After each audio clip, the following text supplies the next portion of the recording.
In a world full of distractions, achieving our goals can sometimes feel like an uphill battle.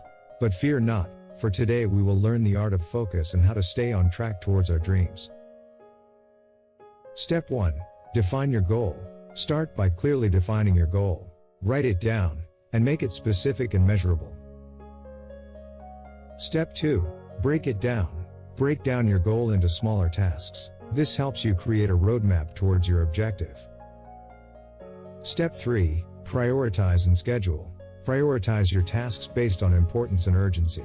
Then, schedule them in your calendar or planner.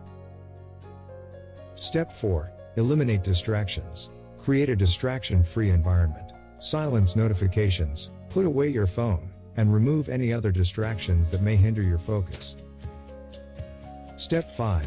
Practice mindfulness. Practice mindfulness to bring your attention back to the present moment. Be aware of your thoughts and gently guide them back to your goal. Celebrate milestones. Celebrate your milestones along the way. Acknowledge and reward yourself for making progress towards your goal. Remember, focusing on your goal is like climbing a mountain. It requires determination, discipline, and the ability to overcome distractions. Stay focused, and you will reach the peak of success.